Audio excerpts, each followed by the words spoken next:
I told my wife I was flying to Phoenix for a conference, but I never made it to the airport. Instead, I sat in my old pickup truck in a Walmart parking lot, waiting to see what she would do the moment she thought I was gone. What I discovered destroyed my marriage, but it saved my life before I tell you how I brought her world crashing down. Please hit the like button and subscribe to the channel. It helps this old man share his truth. Let me know in the comments.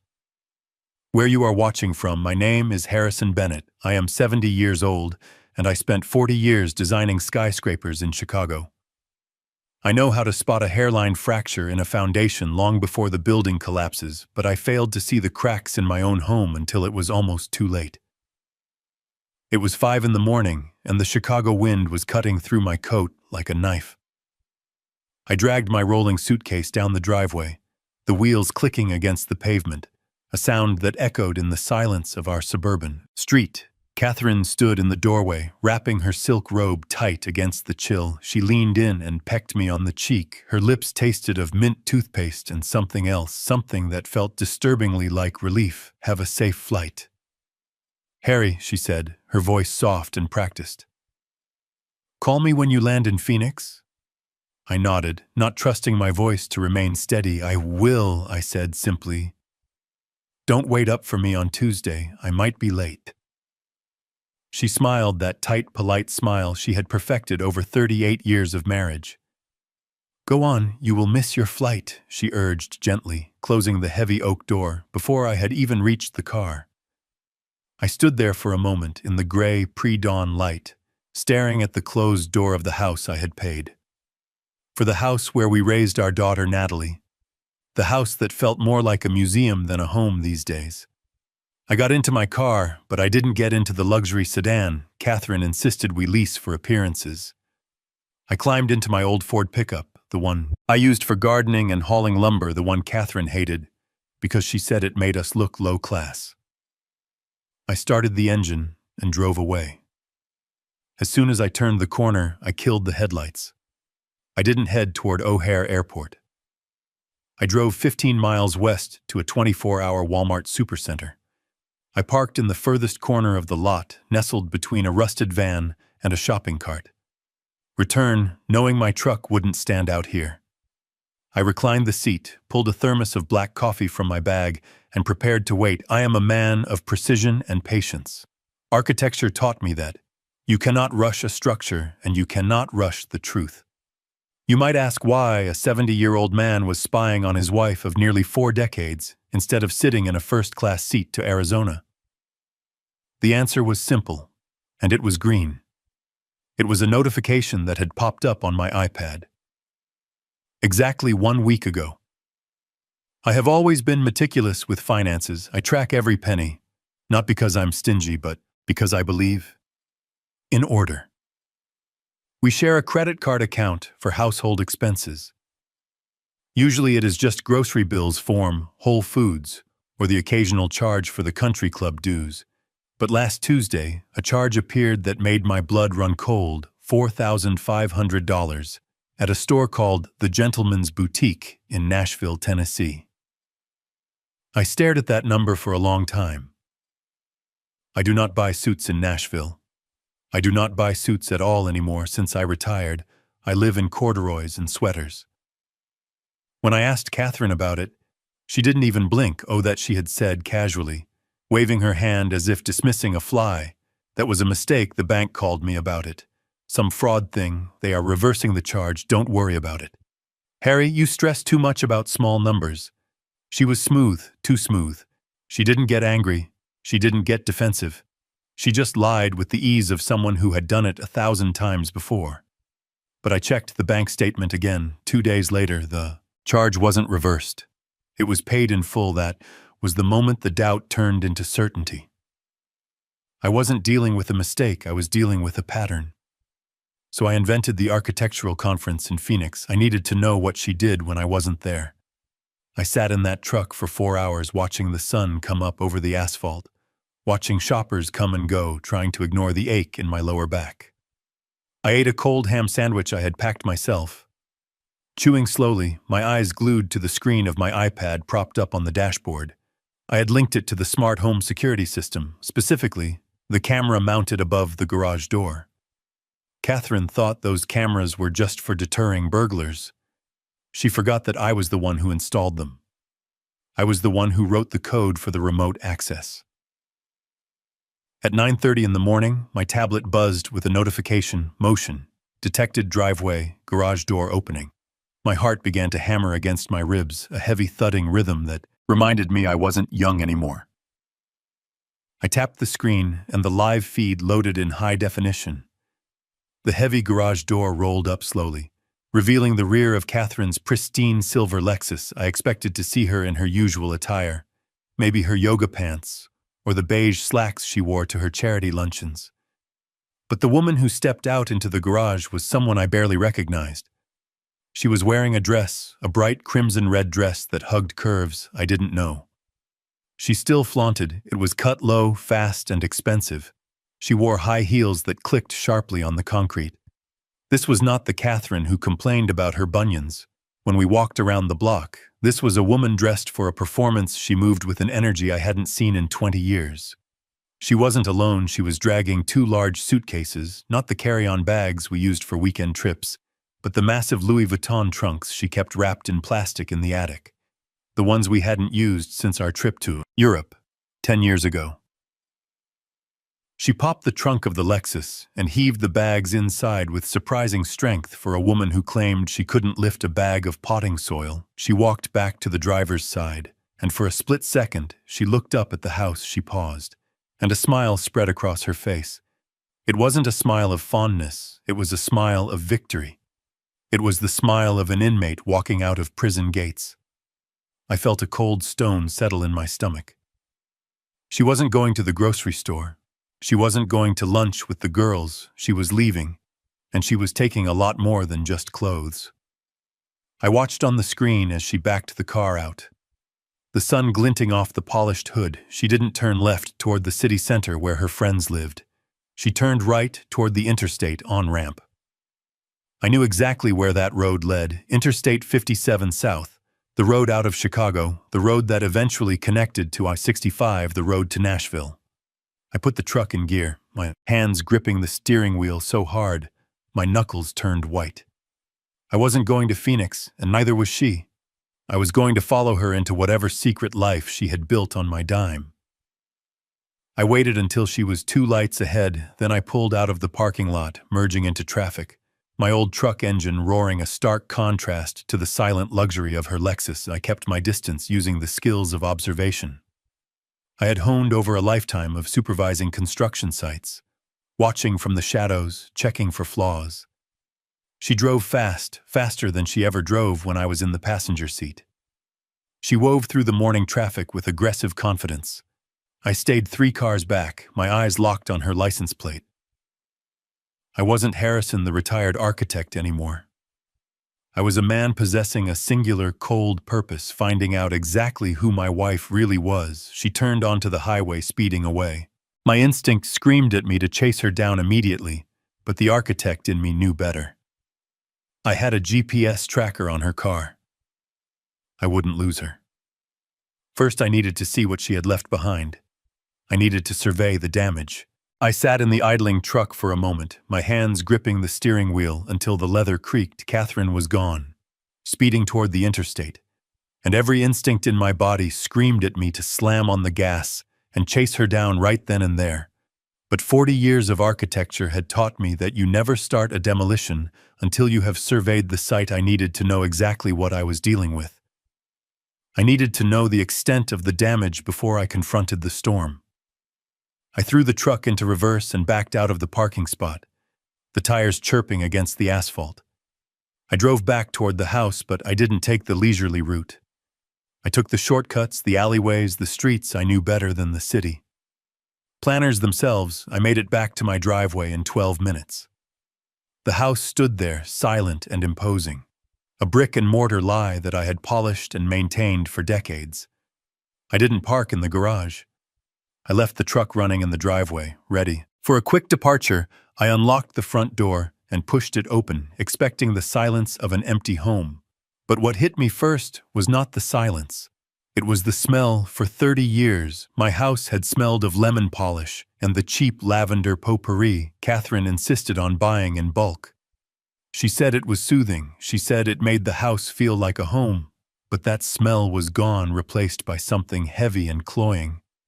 The air was thick with the scent of Chanel No. 5. It was a perfume she never wore around me. She claimed it gave her a headache, claimed it was too expensive and pretentious for a retired teacher, yet here it was hanging in the foyer like a thick fog, suffocating and undeniable. It was the scent of the woman in the red dress. The scent of the stranger who had just walked out of my door. I moved through the hallway, my boots heavy on the hardwood floors. I went straight to the master bedroom. The bed was made perfectly military corners, just the way she always did it. A final act of performance art to prove she was the perfect wife, even as she was leaving. I walked to her closet and threw the doors open. It was a massacre of fabric.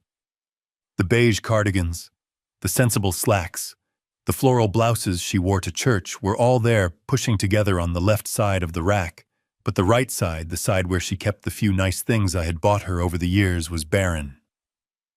Empty hangers swung back and forth, ghost-like in the draft.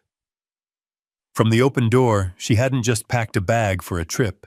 She had surgically removed the valuable parts of her wardrobe and left the rest behind like a shed skin. My stomach turned, but I didn't have time to be sick. I turned on my heel and marched down the hall to my study. This was my sanctuary, the one room in the house Catherine rarely entered, because she said the smell of old paper and drafting graphite bored her. I stopped in the doorway and scanned the room. Everything looked normal at a glance. My drafting table was angled toward the window. My books were aligned by height on the shelves, but I have an eye for lines, I have an eye for symmetry, and something was wrong. I looked at the oil painting hanging behind my desk. It was a landscape of the Scottish Highlands, a moody piece I had bought in Edinburgh 20 years ago, to the untrained eye. It looked fine, but to me it was screaming. It was crooked. The bottom right corner was perhaps a quarter of an inch lower than the left. I walked behind the desk, my breath catching in my throat. I reached out and swung the painting away from the wall, revealing the wall safe embedded in the plaster. It was a high-security model, fireproof and heavy, meant to protect the things that mattered most. I reached for the digital keypad, ready to punch in the 6-digit code, a code that was a combination of my mother's birthday and the date I graduated. Architecture school, a code. Catherine swore she could never remember. But I didn't need the code. The heavy steel door wasn't flush with the frame. It was ajar. Just a fraction of an inch. I pulled the handle, and the door swung open smoothly on well-oiled hinges. I stared into the dark metal cavern and felt the blood drain from my face completely.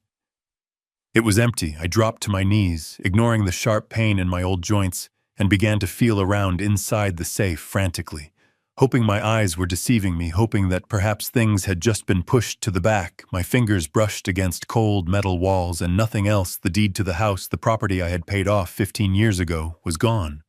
The titles to both vehicles were gone. My passport, the one I had just renewed for a retirement trip we never took, was gone. But then the real blow landed, the one that hurt more than the paper. The bottom shelf of the safe was where I kept my collection.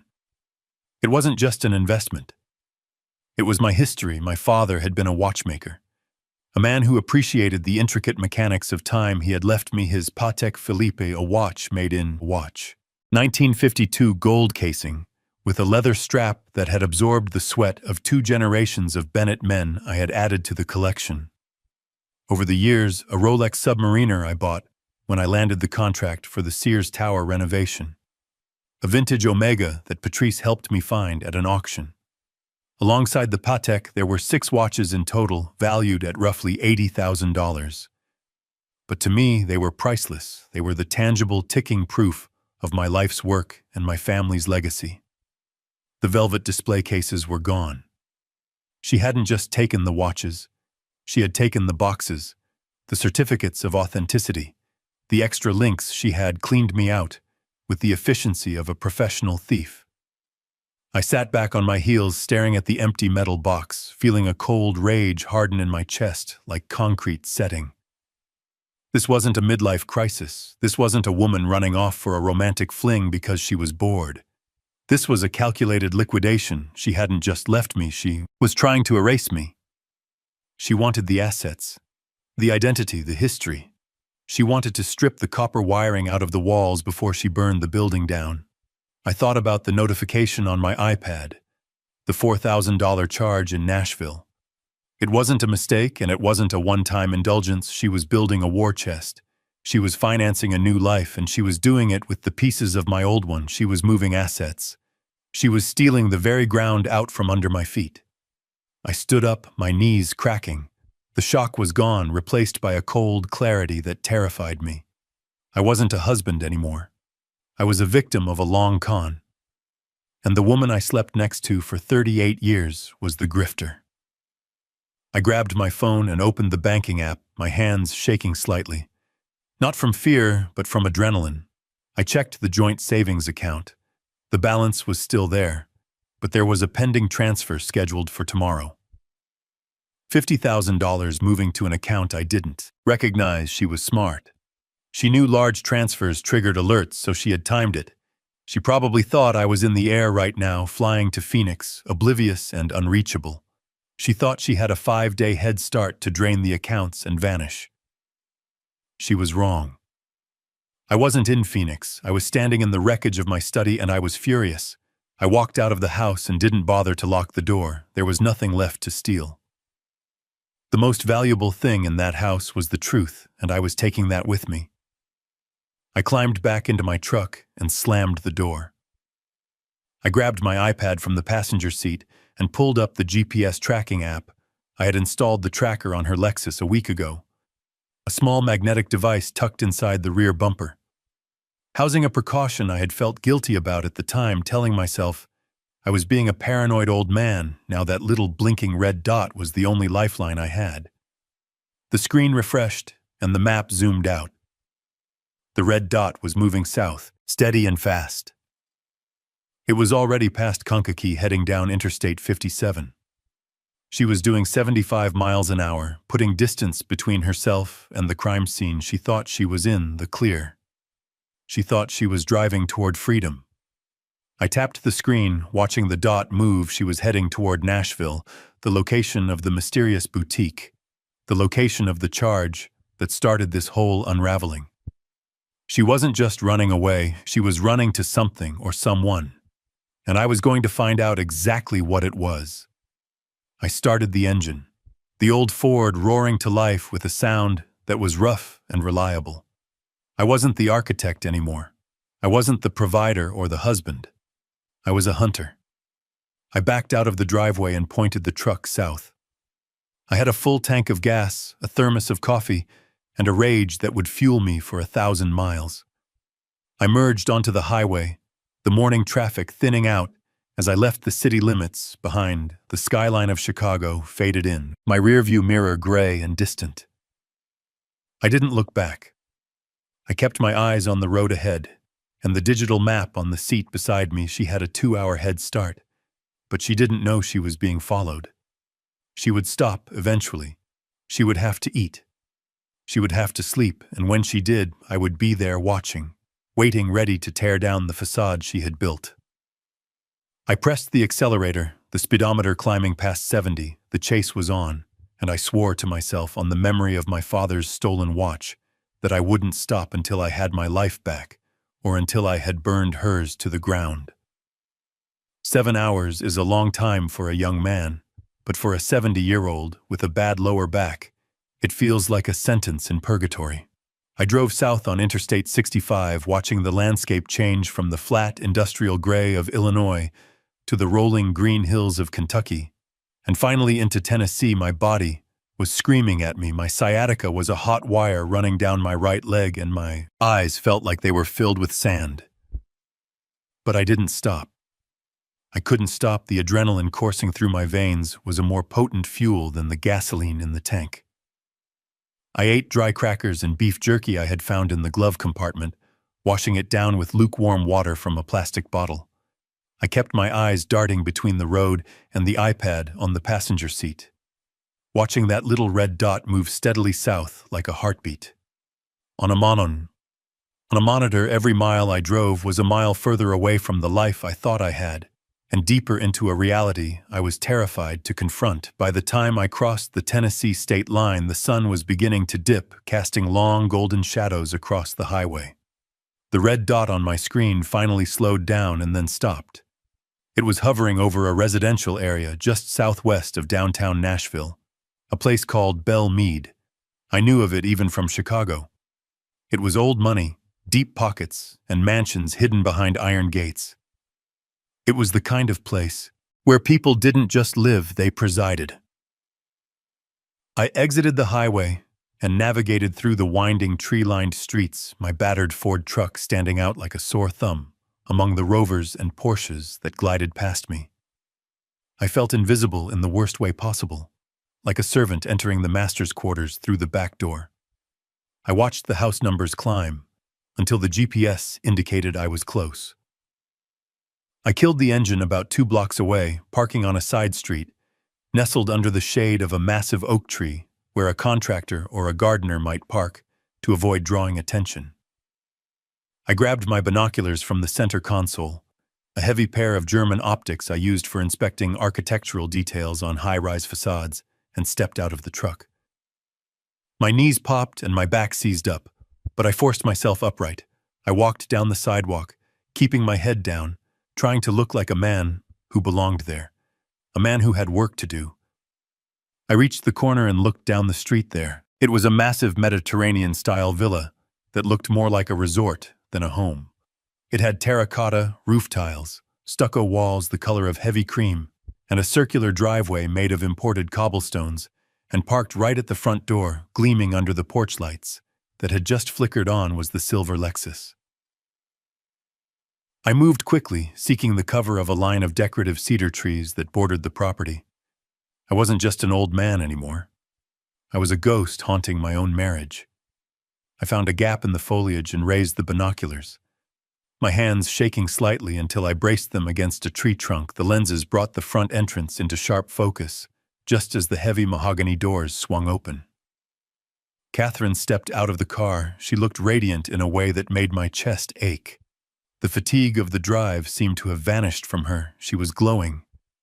Laughing at something I couldn't hear, she checked her reflection in the side mirror, smoothing her red dress and adjusting her hair.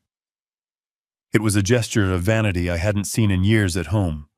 She barely looked in the mirror before leaving the house. Then the front door of the villa opened, and a man stepped out. My breath caught in my throat. He was younger, much younger, perhaps 45 or 47 years old. He was handsome in a slick, manufactured way, with dark hair styled perfectly, and a tailored suit that cost more than my truck.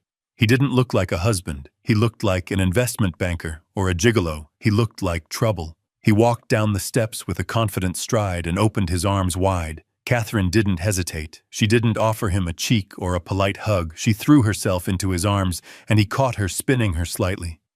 He pulled her close, his hands sliding down to her waist with a familiarity that made bile rise in my throat. He kissed her, not a peck, but a deep, lingering kiss right there on the doorstep. I lowered the binoculars, feeling like I had been punched in the gut. This wasn't just a fling. This wasn't a mistake. This was an established relationship. They moved together like magnets, locking into place. I watched as he pulled back and said something to her, brushing a stray hair from her face. His expression was possessive, adoring, and predatory. All at once, I needed to hear them. Seeing wasn't enough anymore. I needed the words to confirm the nightmare. I checked the street. It was empty. Dusk was settling rapidly, providing me with shadows. I crept forward, moving along the perimeter of the property, using the landscaping as cover. I had spent 40 years on construction sites, climbing scaffolding and navigating hazards. I knew how to move without being seen with my aching joints. I made it to a large rhododendron bush just 10 yards from where they stood. The air here was heavy with the scent of jasmine and that cloying Chanel perfume she was wearing. I held my breath, straining my ears against the hum of distant traffic and the chirping of crickets. Welcome home, baby, the man said, his voice smooth like expensive whiskey. I missed you. Catherine giggled, a sound that was girlish and completely foreign to me.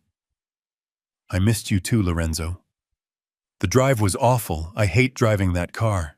It feels so pedestrian compared to the Bentley. Lorenzo laughed a low, throaty sound. Don't worry about it. We will get rid of it soon enough. Come inside. I have your favorite champagne on ice, and I told the chef to prepare the sea bass just the way you like it. He paused and looked at her with an intensity that made my skin crawl. And did you bring it? Is everything safe? Catherine nodded. Her face serious for a moment. Yes, she said, her voice dropping lower but still audible in the crisp evening air. The safe is empty. I took the deeds, the passports, and the collection. It is all in the trunk. The old man didn't suspect a thing. Lorenzo smiled, a wolfish grin that showed too many teeth. Good girl, he said, kissing her forehead. And he is gone. He is out of the picture. Catherine let out a sigh of relief. Leaning her head against his shoulder, he is gone. Lorenzo, he thinks he is in Phoenix right now, attending some boring conference about steel beams and glass loads. He is probably sitting in a hotel room reading a book. The old fool is so predictable, it is pathetic. I gripped the branch of the bush so hard, the bark bit into my palm. She was mocking me, mocking the life we built, mocking the very stability she had exploited for decades.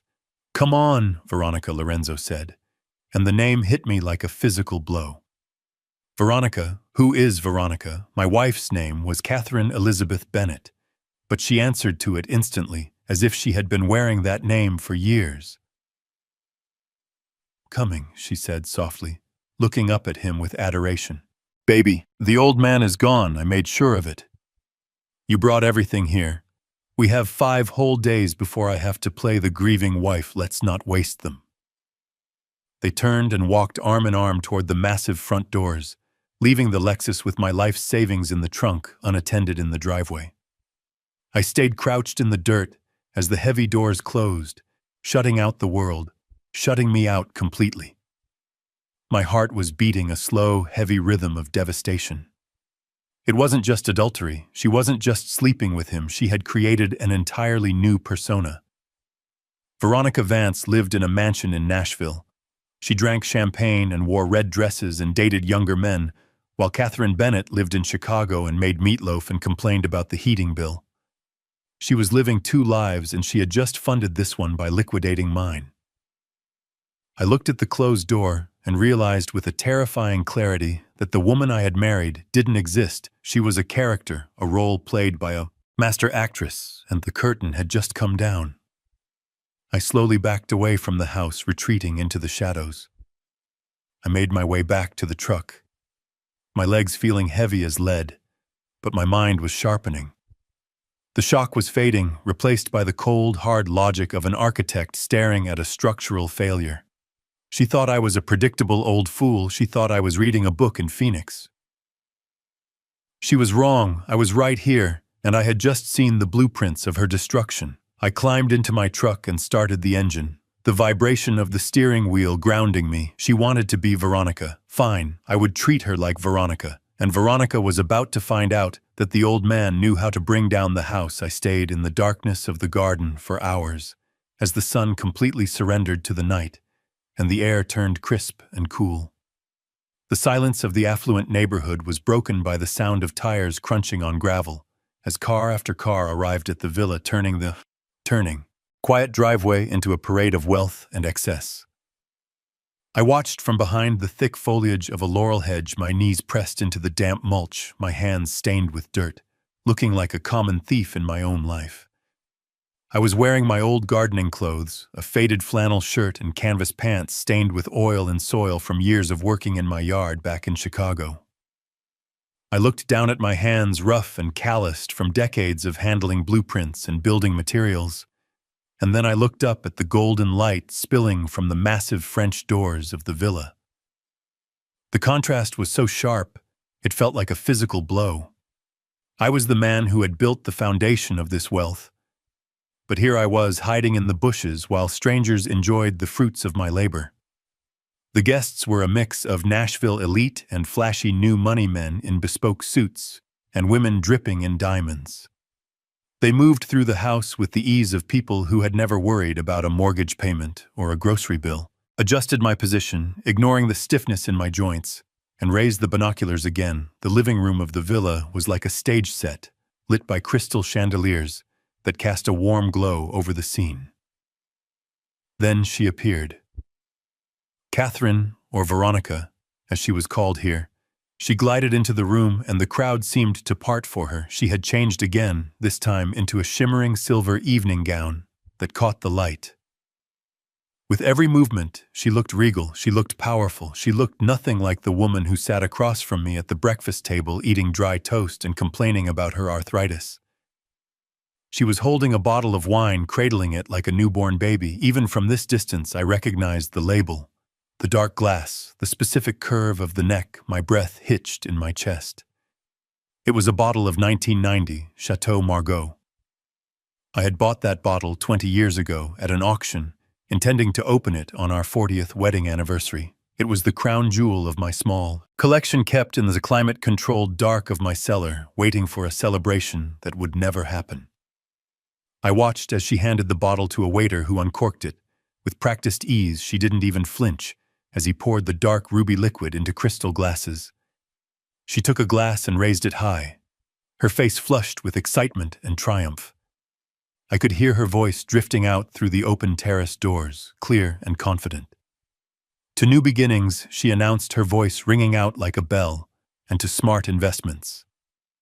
Thank you all for trusting Lorenzo and me with your future. The fund we have launched is performing beyond expectations, and tonight, we celebrate the freedom that wealth brings to the Veronica Vance Global Initiative. The guests cheered, raising their glasses in a toast. They drank my wine, my anniversary wine, swallowing $300 a sip, without knowing that the man who paid for it was watching them from the dirt 10 yards away. I felt a burning sensation in my stomach, a mixture of bile and pure, unadulterated rage. She wasn't just stealing my money, she was stealing my memories. She was taking the symbols of our life together and using them as props in her con game. Then Lorenzo stepped forward. He stood next to her, sliding his arm around her waist, with that same possessive familiarity I had seen earlier. He looked every inch the successful partner, handsome, smooth, and utterly hollow. He raised his hand to silence the room, smiling that wolfish grin. I want to propose a toast to my beautiful fiancée, he said, and the word fiancée hit me harder than a fist. She wasn't just playing a role, she was planning a future that required me to be dead and buried, at least on paper, to the woman who makes everything possible to Veronica. He raised his glass, and as he did, the light from the chandelier caught something on his wrist, a flash of gold that was unmistakable. I focused the binoculars, my hands trembling so hard I had to rest them on a branch to steady the image. It was a watch, a gold watch with a leather strap and a distinct cream-colored face. I knew that watch better than I knew the lines on my own palm. It was a Patek Philippe Calatrava vintage 1952. It was my grandfather's watch, the watch my father had worn every day of his life until he passed it down to me on my graduation day. I remembered the weight of it, the sound of its ticking, the way my father had taught me to wind it gently, never forcing the crown. It wasn't just a timepiece, it was the heartbeat of the Bennett family history.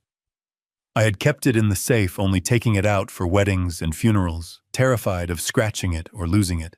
And now it was dangling from the wrist of a gigolo in Nashville, Tennessee. He wore it casually, loosely, as if it were a trinket he had picked up at a duty-free shop. He didn't know the history.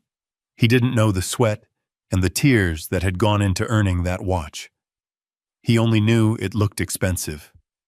"Look at this," he said, loudly tapping the face of the watch with his fingernail. A sound that made me wince, a gift from my love. "She has impeccable taste, doesn't she?" Catherine beamed, leaning her head on his shoulder. "Only the best for you, my love," she cooed. "The best." I lowered the binoculars and sat back on my heels, fighting the urge to vomit. The humiliation was absolute. It wasn't just that she had taken the watch. It was the casual cruelty of it. She had given my family legacy to her lover as a party favor. She had taken the symbol of my father's hard work and used it to decorate the man she was sleeping with. I looked down at my own wrist at the cheap digital watch I wore for gardening, the one with the rubber strap that cost $19. The irony was suffocating. I was the one who had worked 70-hour weeks for 40 years. I was the one who had climbed scaffolding in freezing winds and sweltering heat to inspect steel beams. I was the one who had saved every penny, denied myself luxuries, and built a fortress of security for my family. And here I was hiding in the mud, while a man who had likely never done a day of honest work in his life drank my wine and wore my inheritance. I realized then with a clarity that cut through the emotion that I wasn't just a victim of infidelity. I was the financier of this entire charade, every dollar on that table, every thread of clothing on their backs. The gas in the tank of the Lexus, the champagne in their glasses. It was all me. I was sponsoring my own destruction. I was paying for the knife they were using to stab me in the back. I looked at the house again, seeing it not as a home but as a parasite. It was feeding on me, draining my lifeblood to sustain its glitter and its noise. Catherine, or Veronica, or whatever she called herself now, was a vampire she hadn't just stopped loving. She had decided that I was nothing more than a resource, a vein to be tapped until it ran dry. The laughter from the party grew louder, a crescendo of joy that felt obscene. In the face of my devastation, I wanted to storm in there. I wanted to smash the glass doors and scream the truth until their ears bled. I wanted to rip that watch off Lorenzo's wrist and expose them for the frauds they were. But I stopped myself. I forced my breathing to slow. I forced my hands to unclench. Storming in now would only get me arrested. They would call the police. They would claim I was a stalker or a crazy old man. And with the paperwork she had likely forged, they might even have the legal standing to have me committed. No. I couldn't react with emotion. I had to react with intellect. I was an architect, and when a building is rotten, you don't kick the walls. You find the load-bearing pillars, and you place the explosives exactly where they need to be to bring the whole thing down in one controlled implosion. I watched them for a few minutes longer, memorizing their faces, memorizing the layout of the room, memorizing the arrogance in their posture. I needed to hate them. I needed to let this humiliation burn away any lingering affection or hesitation I had once felt for my wife. I looked at Catherine one last time. She was laughing, head thrown back, exposing her throat. She looked happy, she looked free, and she looked completely devoid of conscience. She had erased me, and she was celebrating it. I slowly retreated back into the shadows, moving carefully so as not to alert them. I had seen enough. I knew what I was dealing with. Now, I wasn't dealing with a wife who had made a mistake. I was dealing with a monster who had been wearing a mask for 38 years. As I reached the edge of the property, ready to make my way back to the truck, I heard a sound that made me freeze. It wasn't the laughter of the party. It was the sharp electronic trill of a cell phone ringing. It was coming from the terrace. Catherine excused herself from the group, holding her phone up and walking toward the edge of the balcony right above where I had been hiding. Just moments ago, I crouched down again, pressing myself into the dirt. The phone call could be nothing, or it could be the next piece of the puzzle I needed. I strained my ears, waiting to hear who she was talking to in the middle of her victory party. And when she spoke, the name she uttered turned my blood to ice, because it wasn't a friend, and it wasn't a business associate. It was the one person I thought would never betray me. I crouched in the damp mulch beneath the limestone balcony, my knees screaming in protest. But I didn't dare move a muscle above me.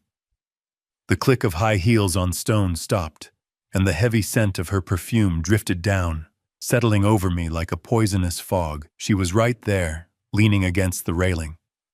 Not 10 feet above my head, I could hear the rustle of her silk dress. I could hear her intake of breath before she answered the phone.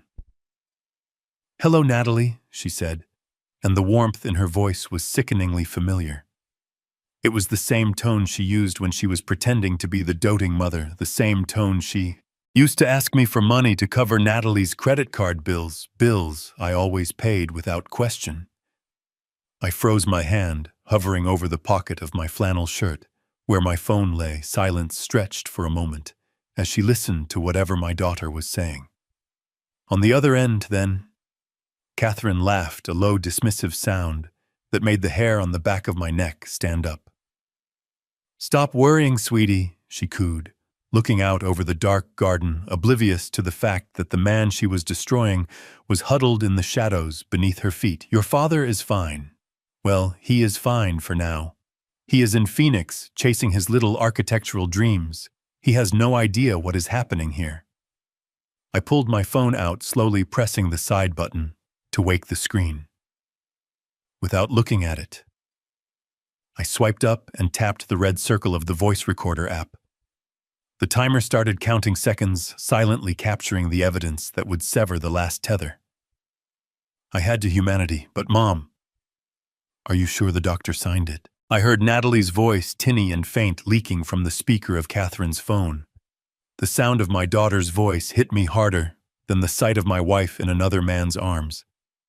Natalie was my little girl, the one I had carried on my shoulders at parades, the one whose student loans I had paid off in full, the one whose down payment for her first house had come from my bonus check. "Yes, the certificate is done," Catherine replied, her voice turning hard and businesslike. Dr. Evans was very cooperative after a generous donation to his private practice fund.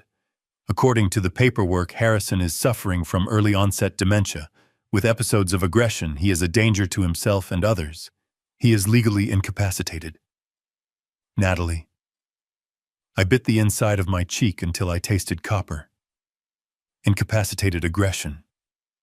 I was the most disciplined man they knew. I had never raised a hand to anyone in my life, but they were rewriting my history. They were painting me as a senile monster to justify locking me away. "So what happens when he lands on Tuesday?" Natalie asked, and there was no hesitation in her voice, no guilt, no sadness, just a cold impatience that mirrored her mother's. "Perfectly. That is the easy part," Catherine said, swirling the wine in her glass. "Pick him up from the airport. Just like a good daughter, tell him there is a surprise, tell him anything you want, but do not bring him back to the house. Drive him straight to Sunny Meadows. The intake team is expecting him at 4 o'clock. Sunny Meadows, I knew the place. It was a high-end storage facility for the unwanted elderly, a place with locked doors and heavy sedation, where troublesome relatives were parked until they stopped breathing. "But what if he resists?" Natalie asked. "He won't." Catherine assured her, "He trusts you. That is his weakness. He thinks the sun rises and sets on you. He will get in the car, and by the time he realizes where he is going, the orderlies will be there to sedate him once he is inside the temporary conservatorship. Kicks in, and we have a control of everything, the accounts, the properties, the remaining assets. It is over. Natalie, we won."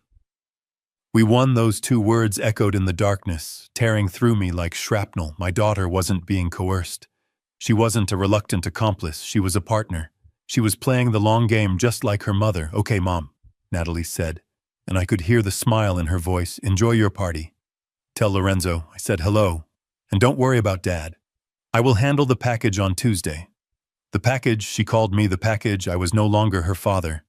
I was simply a logistical problem, to be transported and stored. Catherine hung up the phone and stood there for a moment longer.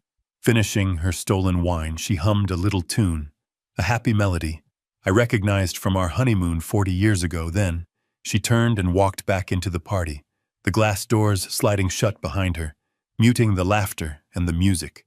I remained in the dirt, staring at the glowing screen of my phone. The recording was still running, capturing the sound of my own ragged breathing. I stopped the recording and saved the file, naming it simply "The End." I didn't cry. I thought I would. I thought the betrayal of my only child would break me. But as I stood up, brushing the soil from my knees, I felt something else entirely. The grief had burned away, leaving behind a cold, barren landscape of absolute clarity. I was an architect, and I knew that when a building's foundation is compromised, when the rot has spread to the structural beams, you don't try to patch it. You don't try to save the paint or the fixtures. You condemn it. You fence it off, and you bring in the wrecking ball that Taylor was the one person I would have died for. I had spent my life building a shelter for her, protecting her from the harshness of the world. I had given her everything, expecting nothing in return but love and respect. Instead, she had sold me out for a share of the inheritance. She had agreed to lock her own father in a cage to get her hands on my money sooner. My hands were shaking, but not from sadness. They were shaking with the vibrations of a machine shifting gears. I looked at my hands in the moonlight, the hands that had drawn blueprints for skyscrapers, that withstood gale force winds. They were strong hands, capable hands, and they were done building for these people. I turned away from the villa and began the long walk back to my truck.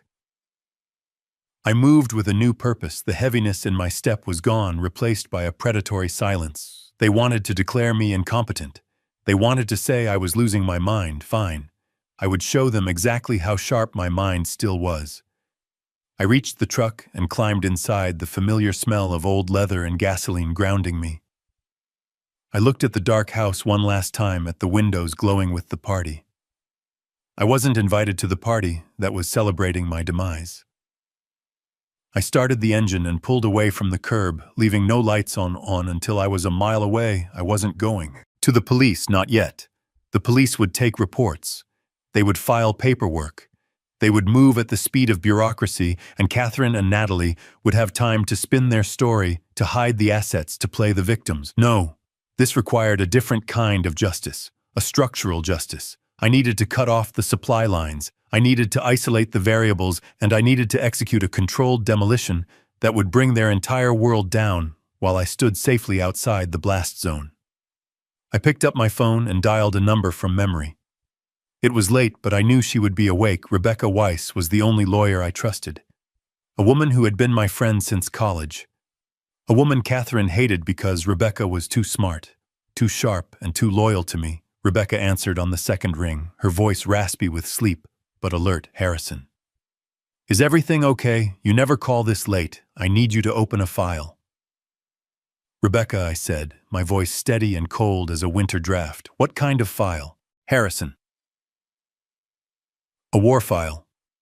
I replied, turning onto the main road and pressing the accelerator, heading north toward the only battlefield that mattered. No. I am coming home, Rebecca, and I need you to find every loophole, every clause, and every hidden trapdoor in my estate, planning because I am about to rewrite history. What happened, Harrison? She asked, sensing the shift in my tone. I died tonight. Rebecca, I said, watching the city limits of Nashville fade behind me. Harrison, the husband, and Harrison, the father, died tonight. The man coming back to Chicago is someone else entirely, and he is coming to collect a debt. I drove into the darkness, the recording of my daughter's betrayal burning a hole in my pocket, fueling the engine of my revenge. The drive back would be long, but I wasn't tired. I was wide awake for the first time in 30 years, and I had a lot of work to do before Tuesday. The drive back to Chicago was a blur of asphalt and headlights. A 7-hour funeral procession for the life I had built. I drove through the night, fueled by the bitter coffee I bought at a gas station in Kentucky, and the cold, burning rage that had settled in my chest. I didn't turn on the radio. I didn't want distractions. I needed to think, to plan, to construct a defense against the demolition crew that was my own family. I watched the sun rise over the Chicago skyline, the steel and glass towers turning gold in the morning light buildings. I had helped design structures that would outlast me in my petty tragedies. The city looked the same, but I was a stranger in it now. A man without a home, without a wife, and, as I was about to find out, without an identity. I didn't drive to the house in the suburbs. That house was a trap, a stage set for my abduction. Instead, I drove straight to the Loop, navigating the morning rush hour with the mechanical precision of a robot. I parked my truck in a public garage 3 blocks from the building where Rebecca Weiss had her offices. I checked my wallet before I got out. I had $212 in cash. That was it, $200 to my name in a city where a parking spot cost $40. I walked the 3 blocks with my collar turned up against the wind, Feeling exposed and vulnerable for the first time in 50 years, Rebecca was already there when I arrived at 8 o'clock. She was a woman of 65, sharp as a tack, with gray hair cut in a severe bob and eyes that didn't miss a thing. She had been my lawyer and my friend since we were undergraduates. She was the one person Catherine had never been able to isolate me from, mostly because Rebecca refused to be pushed aside. "Harrison," she said. When I walked into her office, her voice losing its usual professional detachment. "You look like hell. I feel like a ghost, Rebecca," I said, sinking into the leather chair opposite her desk. "I need you to look something up for me. I need to know if I still exist." She didn't ask questions. She didn't offer platitudes. She just turned to her computer and started typing. I gave her the details, the names, the dates, the conversation. I had recorded in the garden in Nashville. I played the audio for her, and I watched her face turn from concern to stone-cold fury. "That is a conspiracy," she whispered, the word hanging in the air like smoke. "Check the court records," I said. My voice flat. "Check the probate court filings for Cook County. Look for a petition regarding my mental health." She typed furiously, her eyes scanning the screen rapidly. Silence filled the room. A heavy, suffocating silence that was broken only by the click of her mouse and the hum of the hard drive. Then she stopped, her hands hovering over the keyboard. She looked up at me, and her expression was one of genuine horror. "Harrison," she said softly. "They didn't wait for Tuesday. They filed yesterday afternoon. Read it to me," I commanded. She took a deep breath, adjusting her glasses. Ex parte. "Petition for emergency conservatorship. Petitioner Catherine Bennett, supported by affidavit from Dr. Anthony Evans, attending physician subject. Harrison Bennett. Diagnosis: advanced Alzheimer's disease, with rapid onset paranoia and episodes of domestic aggression. Subject poses an immediate threat to himself and others. Aggression. I repeated the word, tasting like ash in my mouth. "I have never raised my hand to anyone, Rebecca. You know that I know that," she said, her voice tight. "But the court doesn't know that the court sees a sworn affidavit from a licensed physician and a petition from a concerned wife claiming she is terrified for her husband's safety. The judge granted the temporary order pending a hearing. Harrison, legally speaking, you have been declared incompetent. And the assets I asked already, knowing the answer, but needing to hear it," said aloud. Rebecca switched windows on her screen, logging into the banking portal, where she had viewing privileges as my estate attorney. She stared at the screen for a long moment, and then she turned the monitor so I could see it for myself. Account status: frozen court order. Every account, the joint, checking the savings, the investment portfolio. Even my personal retirement accounts. Everything was locked. Beside each balance was a little red padlock icon, a digital symbol that meant I was no longer the master of my own fortune. "They moved fast," Rebecca said, scanning the transaction history, "before the freeze locked everything down. There were 3 massive transfers yesterday, totaling $2.4 million, moved to a trust account in Nevada under the name VV Holdings. Veronica Vance," I said, the name tasting bitter on my tongue. "She didn't just freeze my assets. She liquidated what she could and moved it out of state." I stood up and walked to the window, looking down at the busy street below. People were rushing to work, buying coffee, laughing, talking on their phones. They were living their lives, oblivious to the fact that a man could be erased with a few pieces of paper and a lie. "I am a millionaire," I said, my voice quiet but intense. "I have a net worth of over $8 million.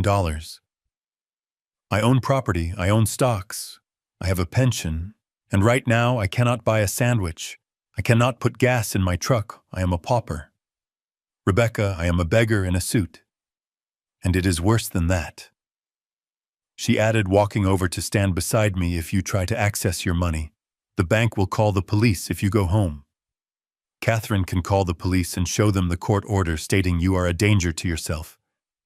They will take you into custody and hand you over to the guardians she has appointed, which means they will take you straight to Sunny Meadows. I felt a wave of dizziness wash over me. It was a perfect trap, a cage built of laws and lies, and I was already inside it. I had thought I was the hunter chasing her to Nashville, but she had been the spider weaving this web for months, maybe years. So what do we do? I asked, turning to look at her. We fight, we go. To the judge, we show him the recording. We prove I am sane. Rebecca shook her head slowly, her eyes full of a sad, pragmatic wisdom. Harrison listened to me carefully. If we walk into that courtroom today, you are an agitated, exhausted man who has been driving all night. You are dirty, you are unshaven, and you are furious. You fit the description in the doctor's affidavit perfectly. Catherine will say the recording is a fabrication, or that it is proof of your paranoia, spying on your family. She has a doctor's signature. She has your daughter's testimony, saying she is scared of you right now. She holds the handle of the knife. If we grab the blade, we will only bleed. I slammed my hand against the window frame, the glass rattling. Damn it, Rebecca, so I just let them win. I let them lock me away, she said, her voice sharp and commanding. We do not let them win, but we cannot fight them head on, not when they control the battlefield. We have to change the terrain. She walked back to her desk and pulled a thick, dusty file from the bottom drawer. It was an old file, the cardboard edges frayed, marked with the year 1998. Do you remember this? She asked, tapping the file. I looked at it, frowning. 1998 was the year I started my own firm, the year I began making real money. The Bennett Family Trust. I said, yes, she said, opening the file, but do you remember the specific clauses we wrote into the bylaws of the LLC that holds your real estate and your primary investment accounts? Catherine never read this. She just signed where you told her to sign because she found legal jargon boring. I tried to remember back then. I was obsessed with protecting my work, protecting my legacy from liability suits in the construction industry. We created a poison pill. Memory surfacing through the fog of my exhaustion. Exactly, Rebecca said, a smile finally touching her lips. Clause 19, Section 4. In the event that any managing member is declared incompetent or incapacitated, control of the assets does not transfer to the next of kin or the secondary beneficiary. Instead, the assets are automatically placed into a blind trust managed by an independent third-party auditor for a mandatory period of 6 months to ensure no financial malfeasance occurred prior to the incapacitation. I looked at her, the gears in my mind finally catching, turning, meshing together, so if I am declared incompetent. I asked, my voice steadying. Then Catherine loses control too, Rebecca finished. If she uses that court order to try and sell the house or access the LLC accounts, she triggers the audit. The bank freezes her out just as hard as they froze you out, and an independent forensic accountant begins combing through every transaction for the last 5 years. Which means they will find the embezzlement. I said, they will find the transfers to Nevada. Exactly, Rebecca said, leaning back in her chair, but for this to work, Harrison, the order has to stand. You have to be incompetent, at least for a few days. You have to let them think they have won. You have to walk into the trap willingly. I looked down at my hands, the hands that had built skyscrapers, the hands that were now shaking with a mixture of fear and anticipation. She was right. I couldn't fight the diagnosis from the outside. I had to go inside. I had to become the Trojan horse. I have $200. I said, checking my wallet again, and a truck full of gardening tools. Rebecca opened her purse and pulled out a stack of cash, handing it to me. Here is $2,000. Go buy a burner phone. One of those old Nokias that looks like a brick. Hide it on you somewhere. They won't look. Get a hotel room. Pay cash, sleep for 12 hours, shower. Eat, and then call your daughter. You want me to surrender? I asked, taking the money. I want you to initiate the demolition, she corrected me. Catherine thinks you are a crumbling building. Harrison, show her that you are actually a bomb. I nodded, putting the money in my pocket. I felt a sense of calm settle over me. The panic was gone, replaced by the cold, hard focus of a man with a blueprint. I will call Natalie tomorrow, I said. walking to the door. "And Harrison," Rebecca called out, stopping me.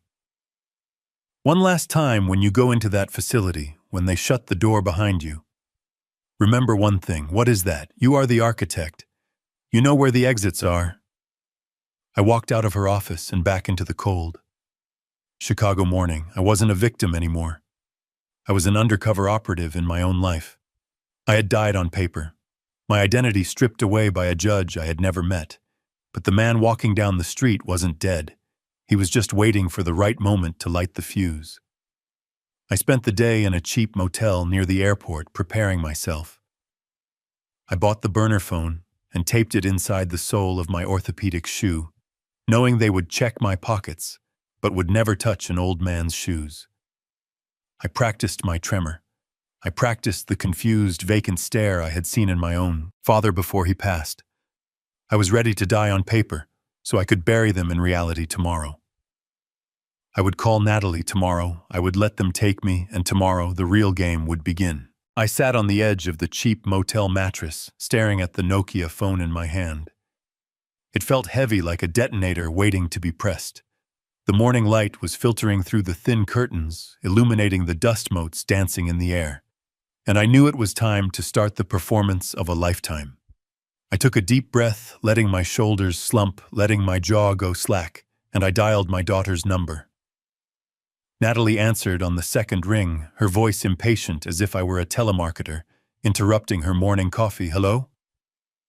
I let a moment of silence hang between us, breathing raggedly into the receiver. "Nat," I said, pitching my voice an octave higher, injecting a tremor of panic that felt humiliatingly real. "Nat, is that you? I do not know where I am. The street signs look wrong, and I think I lost my wallet." There was no gasp of concern on the other end. There was no "Daddy, stay calm, tell me what you see." There was only a sharp intake of breath followed by the cold click of her tongue. Against her teeth, the sound of someone calculating a logistical nuisance.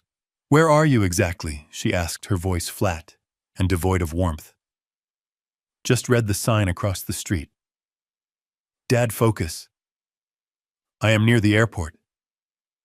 "I think," I stammered, sticking to the script. Rebecca and I had rehearsed. I wanted to buy a ticket to Phoenix, but they said I had no money. "Nat, I am scared. The people are looking at me funny." "Stay right there," she commanded, the authority in her voice chilling me to the bone. "Do not move, do not talk to anyone, and for God's sake, do not try to drive. I am tracking your phone. I will be there in 20 minutes. She hung up without saying goodbye, without saying, "I love you," without offering a single crumb of comfort. I stared at the disconnect screen, feeling a final crack in my heart. My daughter, my little girl, wasn't worried about her father wandering, confused in the city. She was worried the package had gotten loose before she could secure it.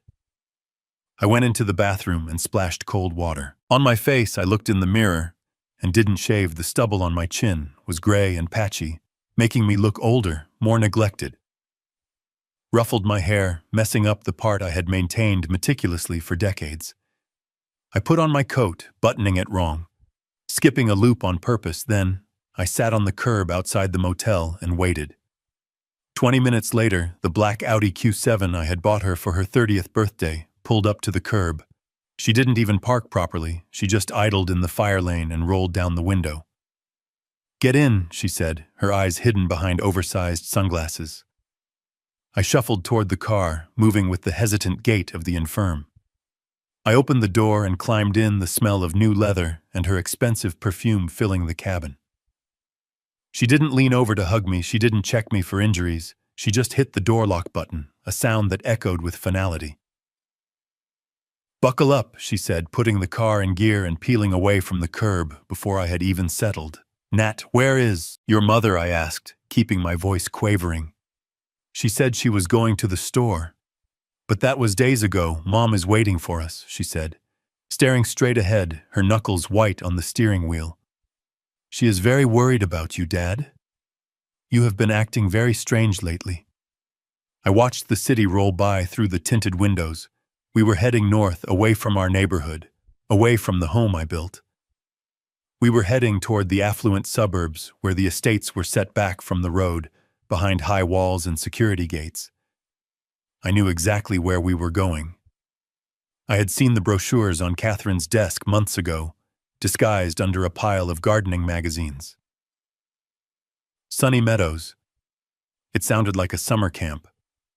But I knew what it was. It was a warehouse for the inconvenient elderly, a place where wealthy families paid $6,000 a month to assuage their guilt while forgetting their parents existed. We drove for 40 minutes in silence. Natalie turned on the radio, drowning out any attempt at conversation. She was texting with one hand, while driving, a habit I used to scold her for. But now I just watched, feeling a detached curiosity. She was probably texting Catherine, telling her the asset was secured. The car slowed down as we approached a massive wrought iron gate flanked by stone pillars.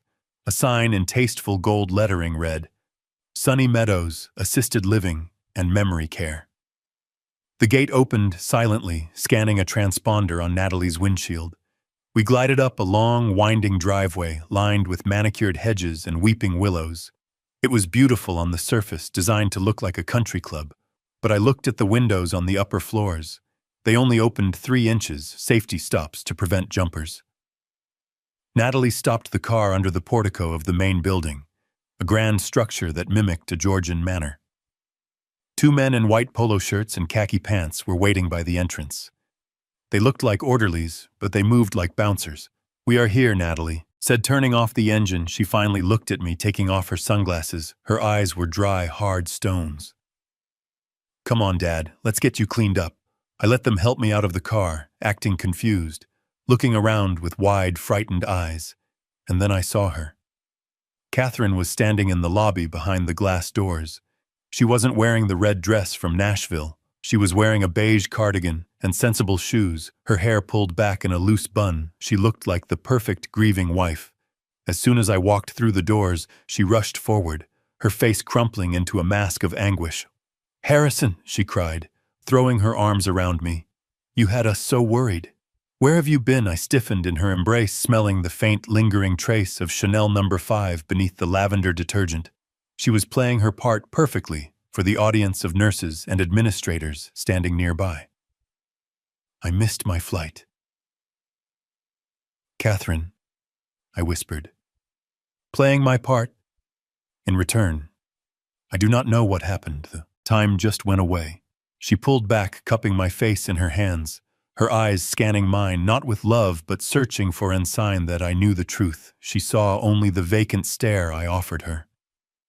"It is okay, Harry," she soothed, patting my cheek. "We are going to get you help. This is Dr. Evans. He is going to take good care of you." A tall man with a clipboard stepped forward, smiling, a smile that didn't reach his eyes. "Mr. Bennett, welcome to Sunny Meadows. We just want to get you settled in, make sure you are hydrated and safe." I let them lead me down a hallway that smelled of antiseptic and lilies. The floors were polished to a mirror shine, but every door we passed had a keypad lock. This wasn't a hospital, it was a prison with nice wallpaper. We reached a room at the end of the hall. It was spacious with a view of the gardens, but I noticed immediately that the furniture was bolted to the floor and there were no sharp edges anywhere. "We need to take your personal effects, Mr. Bennett, just for safekeeping," the doctor said, gesturing to one of the orderlies. I handed over my wallet, my belt, and my jacket. The orderly patted down my pockets, checking for anything. Contraband. I held my breath as his hands moved down my legs toward my shoes. Rebecca had told me to tape the burner phone inside the sole of my orthopedic shoe. Beneath the insert, it was a gamble, a massive risk if they found it. The game was over before it began. The orderly checked my socks. He checked my ankles, but he didn't ask me to take off my shoes. He stood up and nodded to the doctor. "He is clean." Catherine stood in the doorway, watching the process with a look of immense satisfaction. She thought she had won. She thought the chess match was over, and she was looking at the board, clearing away the last piece. "You rest now." "Harrison," she said, her voice dripping with fake syrup, "Natalie and I will handle the paperwork. We will come back to check on you later." Natalie stood behind her, looking at her phone board, detached, ready to leave. "Do not leave me here," I pleaded, grabbing Catherine's hand one last time. Acting the terrified old man. "Please, Kate, let's go home." She pulled her hand away, gently but firmly. "This is your home now, Harry," she said, and there was a flash of steel in her eyes, a glimpse of the woman in the red dress, just for a second. "It is for your own good." They walked out, and the heavy door clicked shut behind them. I heard the electronic beep of the lock engaging. I stood in the middle of the room listening to their footsteps fading down the hall. I waited 5 minutes, 10 minutes, until the silence was absolute. Then I walked to the window and looked out.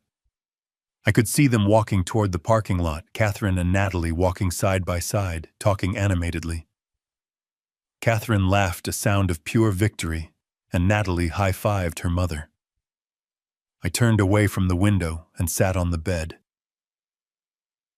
I reached down and untied my left shoe, pulling out the foam insert underneath nestled in a hollow I had carved out. Myself was the tiny black phone. I pressed the power button, and the screen glowed to life with a full battery signal. I wasn't trapped. I was exactly where I needed to be. I was the virus in their system, and the infection was about to spread. I sat back against the pillows. The ghost of a smile touching my lips for the first time in days. They had locked the door to keep me in, but they didn't realize they had just locked themselves out of their own fortune. The Trojan horse was inside the walls, and night was falling fast. 72 hours is a lifetime when you are living in a beige box waiting for your executioners to arrive. The room at Sunny Meadows was nice enough in a sterile, lifeless sort of way. It had floral curtains that were bolted to the wall, and a television that only played 3 channels of wholesome content. But I knew what it really was. It was a holding cell designed to keep the problem contained until the assets could be stripped. My routine was simple and terrifying. 3 times a day, a nurse named Betty would come in with a small paper cup containing 2 blue pills and a cup of water. "Mr. Bennett, time for your vitamins," she would say, with a smile that didn't reach her eyes. These weren't vitamins. They were chemical restraints, heavy sedatives meant to turn me into the zombie they claimed I already was. I played the part perfectly. I would take the cup, my hand trembling so hard the water sloshed over the rim. I would toss the pills into my mouth and swallow loudly, gulping the water like a man dying of thirst. Then I would open my mouth and lift my tongue, just like they taught her to check. "Good job, Harrison," she would say, patting my shoulder like I was a golden retriever the moment the door clicked shut behind her. I would rush to the bathroom and spit the dissolving blue paste into the toilet, flushing it away before it could seep into my bloodstream. It was a dangerous game. If I swallowed even 1 dose, my mind would fog over, and I would lose the edge I needed to survive. I had to stay sharp. I had to be ready because I knew they were coming. I spent the days sitting by the window watching the parking lot, waiting for the black Audi or the silver Lexus, counting the cars, counting the hours, preparing my mind for the performance that would determine the rest of my life. I couldn't afford a single slip-up if they suspected for even a second that I was lucid, that I was plotting the game would be over, and I would never leave this room again. On the afternoon of the 3rd day, the lock on my door beeped. It wasn't the rhythmic code of the nurse, it was the master override. I stayed in the chair, letting my head loll to the side, letting my mouth hang open slightly, staring blankly at the wall. The door swung open, and the scent of Chanel No. 5 filled the room before she even stepped inside. Catherine walked in, looking every inch the concerned matriarch. She was wearing a tailored navy suit, the kind a woman wears to a board meeting or a funeral. She was carrying a thick leather portfolio. Natalie trailed behind her, looking bored, checking her watch as if she had a lunch reservation. She was late for hello. "Harry," Catherine said, her voice soft and patronizing, "how are we feeling today?" I turned my head slowly, blinking, as if the movement took tremendous effort. "Kate." I croaked, my voice rusty from disuse. Is it time to go home yet? She walked over and sat on the edge of the bed, too close, invading my space with her lies. No. Harry, not yet. You are still sick. You need rest, but we need to take care of some things while you get better. She opened the portfolio and pulled out a stack of documents. Thick, heavy paper with little yellow stickies marking the signature lines. What is this? I asked, shrinking back into the chair, feigning fear. It is just some paperwork for the house, Dad, Natalie said, stepping forward, her tone impatient. Mom needs to pay the bills and manage the accounts, but the bank won't let her because your name is on everything. We just need you to sign so we can keep the lights on. I looked at the papers. The words, durable power of attorney, were printed at the top in bold black letters. It was the death warrant of my financial freedom. It gave Catherine total control over every cent I had earned, every property I owned, every decision regarding my life. She could sell the house, liquidate the stocks, and leave me to rot in this room until the money ran out. I do not know, I stammered, my hands fluttering nervously over the paper. I should ask Rebecca, she knows about. Rebecca, the papers. Catherine stiffened at the mention of my lawyer's name, but she recovered quickly, smoothing my hair back with a cold hand. Oh, Harry, you know Rebecca is retired. She moved to Florida years ago, do you not remember? You are confused, sweetie. Just sign the papers so Natalie and I can take care of you. She uncapped a heavy, expensive fountain pen, a pen I had bought for myself 5 years ago, and pressed it into my shaking hand. Sign right here, next to the yellow tag, she directed, pointing a manicured finger at the line. I hesitated, letting the pen hover over the paper, letting the nib tremble and leave small ink blots on the page. I looked up at her, searching her eyes for any trace of the woman I had married 40 years ago. I looked for guilt, for hesitation, for love, but I found nothing, only a hard, glittering greed and the impatience of a predator ready to eat. Okay, Kate, I whispered. If you say so. I lowered the pen and began to write. I made sure my signature was jagged and weak, nothing like the crisp architectural script I had used for decades. I signed my name, Harrison J. Bennett, but I let the letters trail off. I let the lines cross. I made it look like the scrawl of a man whose mind was misfiring, whose motor control was failing. I signed the first page, then the second, then the third. Natalie flipped the pages for me, her eyes locked on the ink, making sure it was legible enough to pass legal muster with every signature. Was handing them the keys to the kingdom, but they didn't know. I was also handing them a grenade with the pin pulled. When I finished the last signature on the final page, Catherine let out a breath she hadn't realized she was holding. She snatched the papers away quickly, blowing on the ink to dry it, before sliding them back into the leather portfolio. The transformation was instant. The concern vanished, replaced by a triumphant smirk. Good boy, Harry, she said, patting my cheek with a little too much force. You did the right thing, now you can just rest. You do not have to worry about anything anymore. We should go, Mom, Natalie said, already moving toward the door. The traffic back to the city is going to be a nightmare. Catherine stood up, smoothing her skirt. She looked down at me one last time, and for a second, the mask dropped completely. She looked at me with pure contempt, looking at the husband she had outsmarted, the obstacle she had finally removed. Rest up, husband dear, she said, and the endearment sounded like a curse. Enjoy your vacation, we will come visit you eventually. She turned and walked out, her heels clicking on the linoleum. Natalie followed without a backward glance, without a goodbye.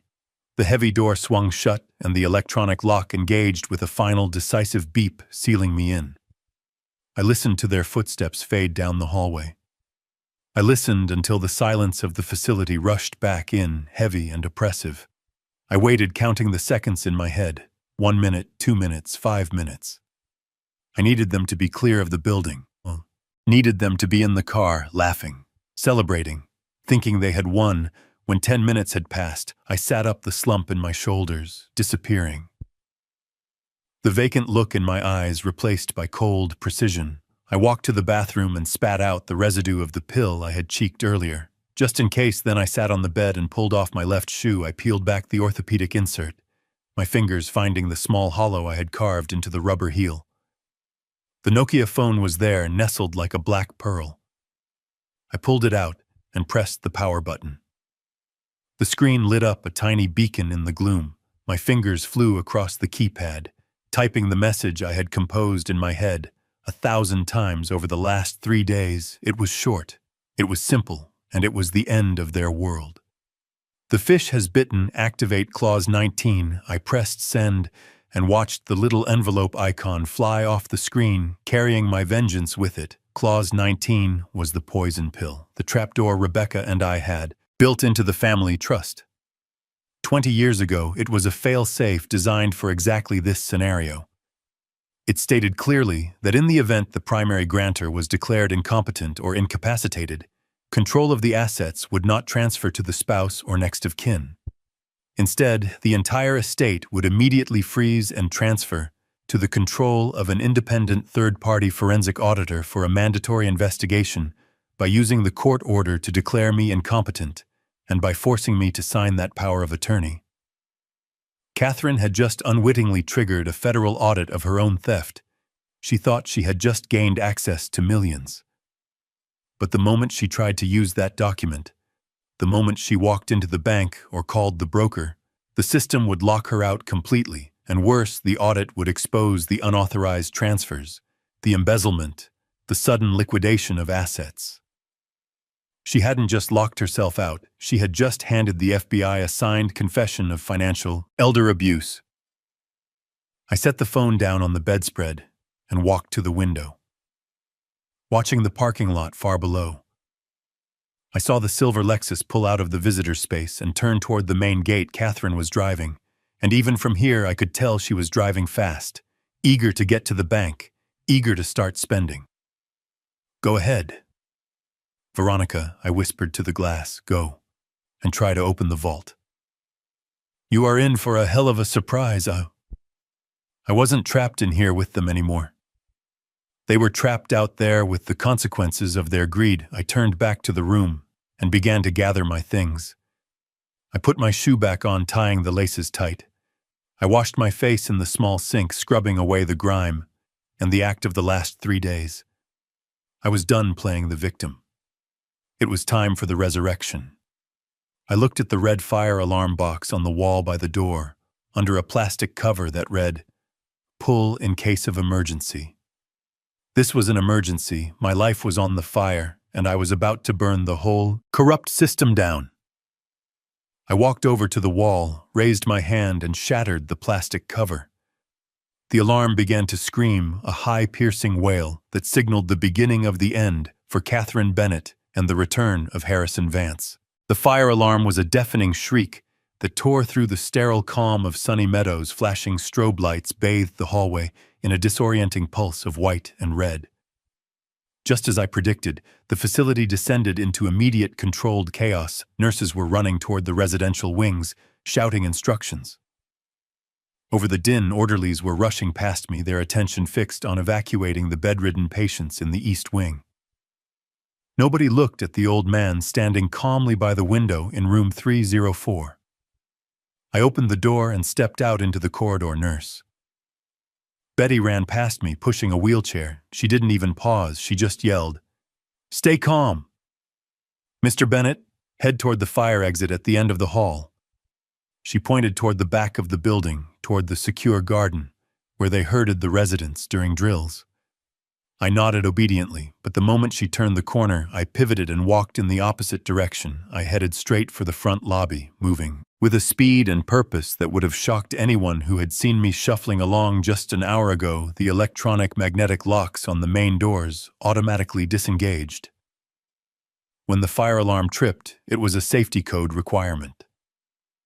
I knew well from my 40 years in architecture, you cannot trap people inside a burning building, regardless of their mental state. I pushed through the double glass doors and stepped out into the cool afternoon air. The scent of freedom tasted like exhaust fumes and manicured grass.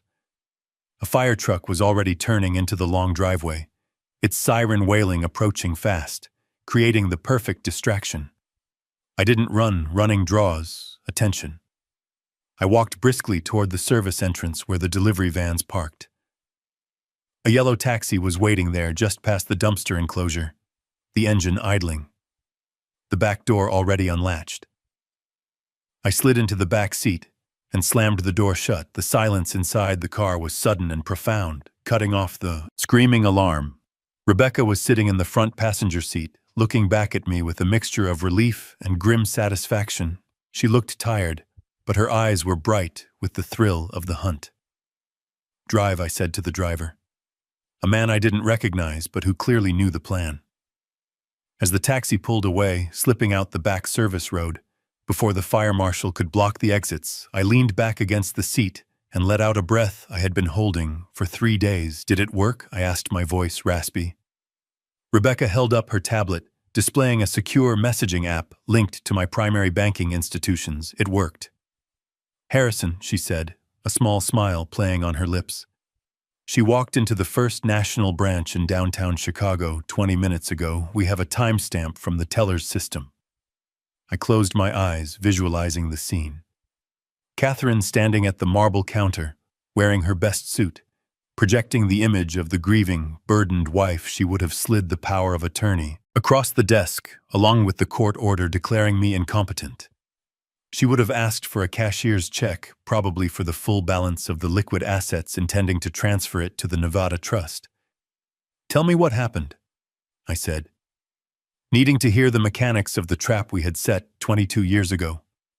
Rebecca turned in her seat, facing me fully. She tried to access the Bennett Holdings LLC account. She said she presented the court order granting her emergency conservatorship over Harrison Bennett, the individual. But she forgot one crucial detail: Harrison Bennett. The individual does not own those assets. Harrison Bennett is merely the managing member of the company.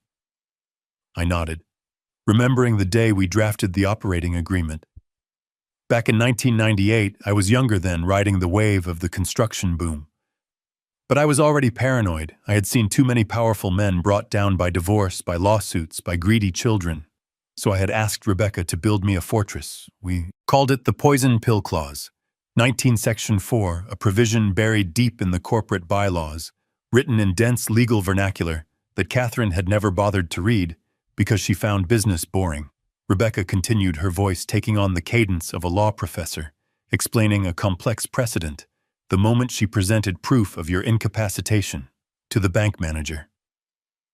The system flagged the account specifically because of Clause 19. It states that in the event the managing member is declared mentally incompetent, executive power does not transfer to a spouse or power of attorney. Instead, the company automatically enters a state of administrative lockdown.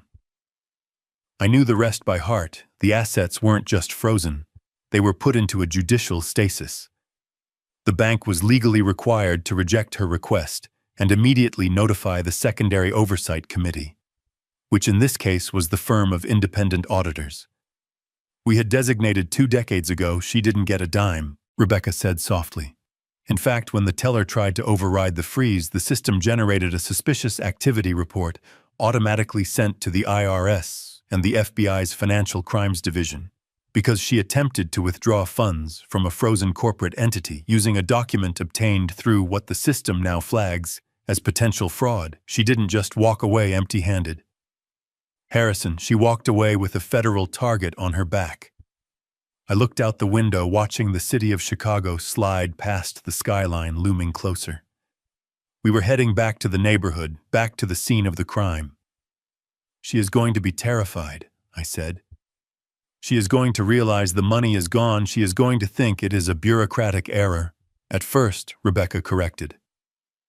"She is arrogant, Harrison. She thinks she is smarter than the system. She will call her lawyer. She will scream at the bank manager, but within an hour, she is going to realize that the walls are closing in." She triggered a forensic audit going back 5 years. "The auditors will see the transfers to Nevada. They will see the cash withdrawals in Nashville. They will see the jewelry and the cars purchased with company funds." And because she claimed I was incompetent, I added, putting the final piece of the puzzle in place. "She can't blame me. She can't say I authorized those expenses because she just swore under oath to a judge that I haven't known my own name for months. She trapped herself exactly. Rebecca said she proved her own guilt to establish her control. It is poetic justice of the highest order. The taxi turned off the highway, navigating the familiar streets of my suburb. The trees were just starting to turn color, the leaves crisp and brown falling to the pavement. It looked like a normal autumn afternoon. But for me, it was the end of a lifetime. "Where are we going?" Rebecca asked, though she already knew the answer. "Home," I said simply. "Take me to the house, are you sure?" she asked, her voice tinged with concern. "Catherine will be there soon, probably with Natalie. They will be regrouping, trying to figure out why the bank accounts are locked. They will be desperate and desperate. People are dangerous." I said, checking my reflection in the rearview mirror. I looked older, tired, the stubble on my face white and rough, but my eyes were clear, so the fog of the last few months, the grief, the confusion. It was all gone. I am not going there to fight them. "Rebecca, I am going there to evict them, and I am the landlord, and their lease has expired." The taxi pulled up to the curb, 3 houses down from my own. I didn't want them to see me arriving. I wanted to walk in, and I wanted to cross the threshold on my own 2 feet. "Thank you, Rebecca," I said, opening the door. "You saved my life. You saved yourself, Harrison," she said, squeezing my hand. "I have the police on standby the moment you give the signal. They will move in. The auditors have already sent the preliminary report to the district attorney. The warrants are being typed up as we speak." I stepped out of the car and buttoned my jacket against the wind. I reached into my pocket and felt the weight of the old Nokia phone and the stack of photos I had printed from the surveillance in Nashville. I walked down the sidewalk toward the house I had built. The house where I had raised my daughter, the house where I thought I would grow old in peace. It looked different now. It looked like a stage set where a tragedy had been performed for too long. I could see the lights on inside the dining room. Chandelier was blazing. Catherine and Natalie were home. They were probably celebrating, or perhaps beginning to panic about the bank accounts. Either way, they had no idea that the dead man was walking up the driveway. I reached the front door and reached for my keys, but then I stopped. I didn't need keys. This was my house, and I wasn't sneaking in anymore. I checked my watch. It was 7:45 in the evening. The timing was perfect. I smoothed my hair, straightened my collar, and prepared to deliver the performance of my life. I wasn't Harrison the victim. I wasn't Harrison the invalid. I was Harrison Bennett, the architect. And I was about to bring the roof down on their heads. I reached out and grasped the handle, the metal cold and solid under my palm. It was time to go inside and introduce my wife to her husband. I pushed the front door open, and the heavy oak swung inward, with a silence that felt heavy and ominous. The house was warm, filled with the golden light of the chandelier and the smell of expensive catering. It was the smell of victory, or at least what they thought was victory. I could hear voices drifting from the dining room, laughter, and the clink of crystal glasses hitting each other in a celebratory toast. I walked down the hallway, my footsteps muffled by the Persian runner. I wasn't shuffling anymore. I wasn't the confused old man wandering the streets of Chicago. I was walking with the stride of a man who owned the ground beneath his feet. Had stopped at my club on the way over, showered, shaved the gray stubble until my skin was smooth, and changed into the charcoal Armani suit I kept in my locker for board meetings. I looked like the man who had built a firm from nothing. Not the man they had locked in a room. I stopped in the archway of the dining room and just watched them for a moment. It was a tableau of greed, so perfect it almost looked staged. Catherine was at the head of the table, radiant in an emerald green dress, holding a flute of champagne. Natalie sat to her right, flushed and smiling. Looking at a document on the table next to them was a man I didn't recognize, slick and eager, wearing a realtor's blazer. And there on Catherine's left was Lorenzo. He had flown in from Nashville, just as I predicted. probably eager to secure his share of the loot now that the old man was out of the picture. He was leaning back in my chair, drinking my wine, looking at my wife with a proprietary sneer to a quick closing, the realtor said. Raising his glass, 2.5 million is a record for this street to freedom, Catherine added, clinking her glass against Lorenzo's. To the package, Natalie giggled. I stepped into the light, adjusting my cuffs with a deliberate, slow movement. Believe the toast is premature, I said. My voice filling the room calm and resonant. The reaction was instantaneous and satisfying. The silence crashed into the room like a physical weight. Catherine turned her head so fast I heard her neck crack. Her eyes widened until they were perfectly round, circles of white terror. The champagne flute slipped from her fingers, hitting the edge of the table and shattering, sending a spray of glass and golden liquid across the tablecloth and onto her expensive dress. Natalie made a sound like a strangled cat. Her mouth falling open, her face draining of all color until she looked like a wax statue. The realtor froze, his smile faltering into a confused grimace, looking from me to them, trying to understand the sudden shift in atmospheric pressure. Lorenzo was the only one who moved. He sat up straighter, frowning, looking at me with annoyance rather than fear. Who is this? He asked, looking at Catherine. Why is the gardener in the house, oh? I walked forward, entering the room, fully allowing the light to catch the sharp lines of my suit and the cold clarity in my eyes. I pulled the chair out from the head of the table, the empty one opposite Catherine, and sat down. I didn't look at Lorenzo. I looked straight at my wife. Hello. Veronica, I said softly. Catherine made a choking sound, her hands clutching the edge of the table so hard her knuckles turned white. Harrison, she whispered, her voice trembling. How are you here? I leaned back, crossing my legs, looking at ease in my own home. I walked out the front door. Catherine, it turns out your security measures at Sunny Meadows are more for show than for containment. Much like your marriage vows. Lorenzo stood up, his face darkening. Listen, old man, I do not know who you think you are, but you are trespassing. This represents a private celebration, so I suggest you leave before I call the police. I finally looked at him, allowing my gaze to travel slowly from his slicked back hair down to his Italian loafers resting on my hardwood floor. Then my eyes snapped back up to his face. Sit down, Lorenzo, I said, my voice cracking like a whip. Do not speak to me in my own house, and certainly do not threaten me while you are wearing my property. What are you talking about? He demanded, though he took a half step back, unnerved by my tone.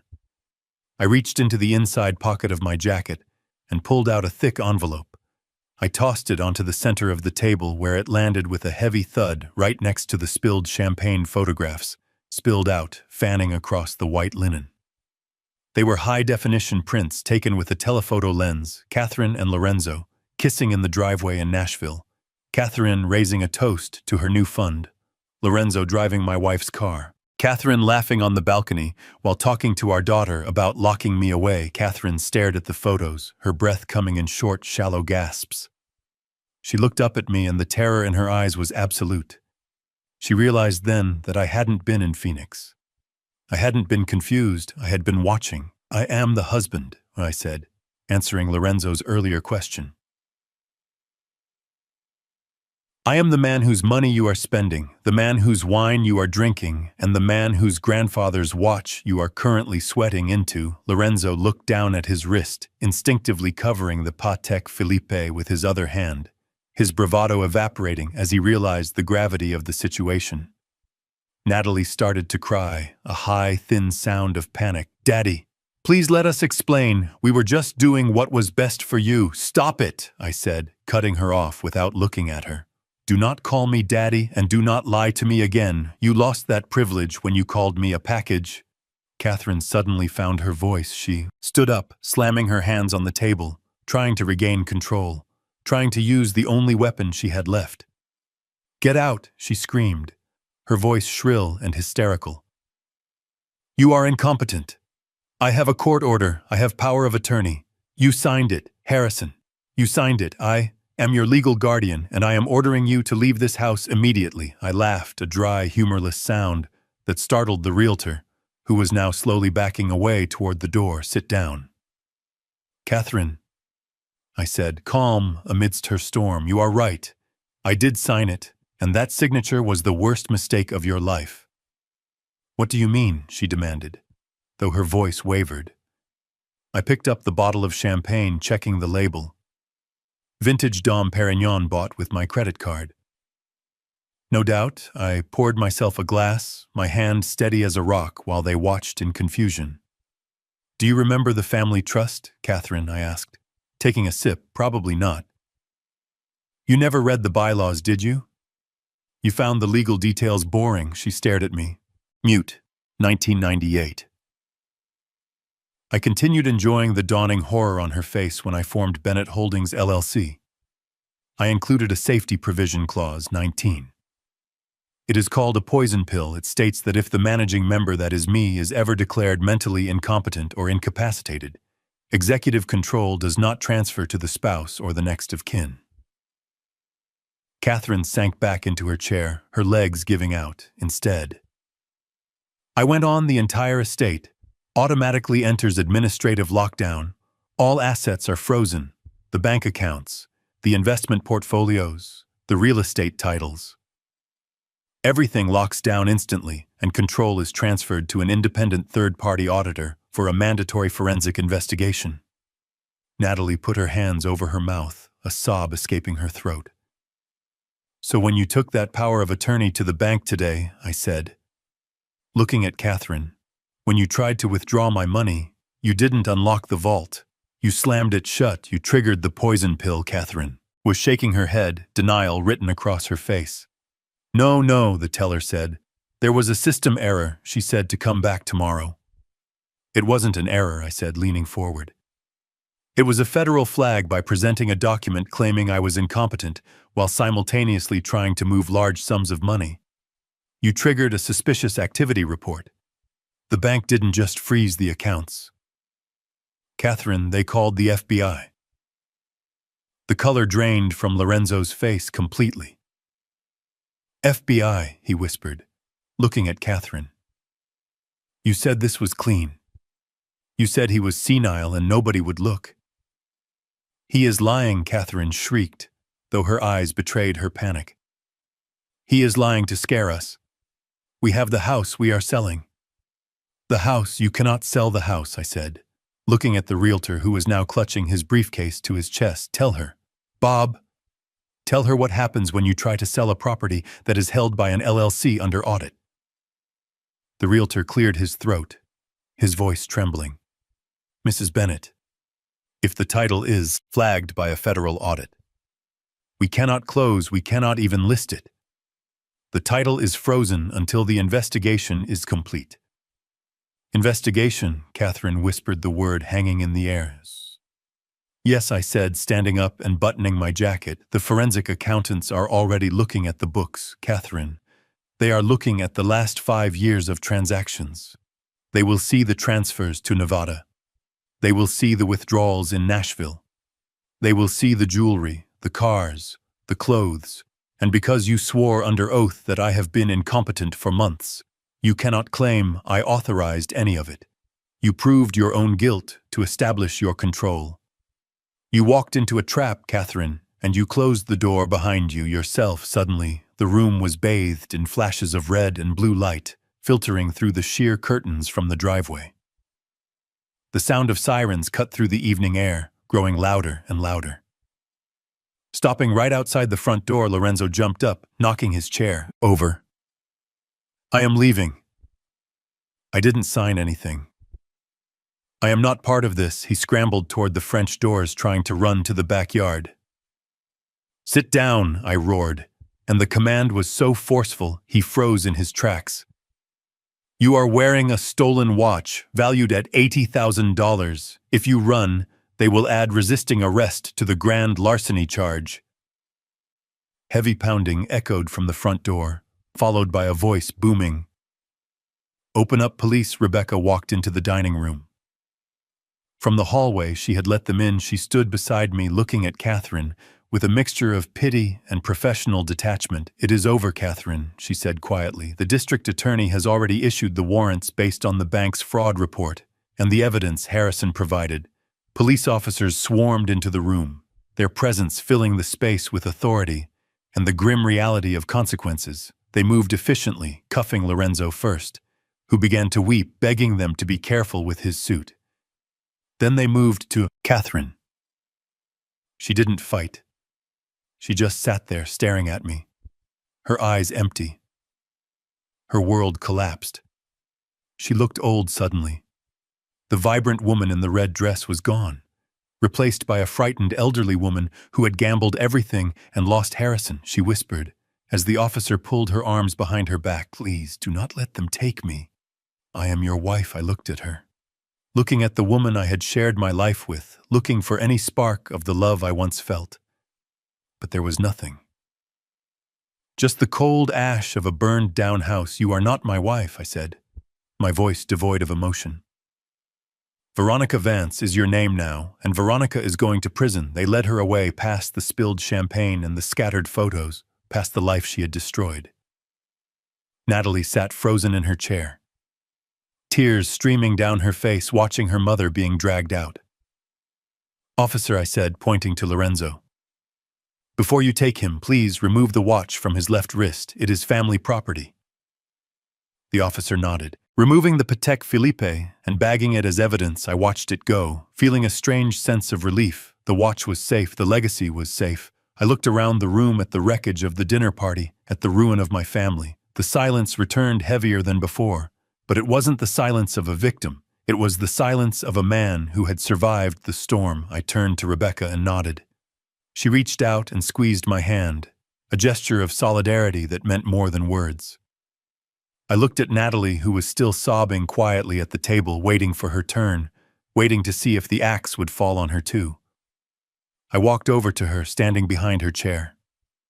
I looked down at the top of her head, remembering when she was a little girl, remembering the pigtails and the scraped knees. "Daddy," she whimpered, not turning around. "Get up, Natalie," I said, my voice weary but firm. "Get up and go home."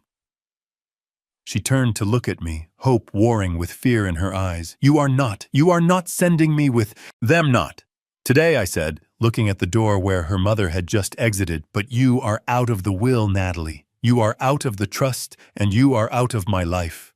You chose the money over your father, so you can keep the memory of what you almost had. Now leave." She scrambled up, grabbing her purse, and ran out of the room, fleeing the judgment in my eyes, fleeing the house she had helped turn into a prison. I stood alone in the dining room, the king of a quiet, empty castle.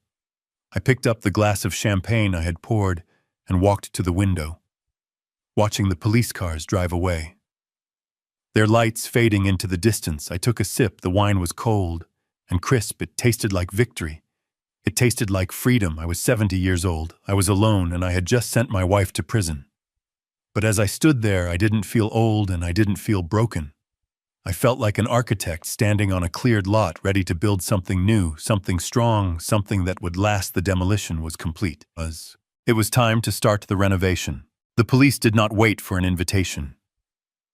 They swarmed into the dining room with a kinetic energy that shattered the last remnants of the dinner party.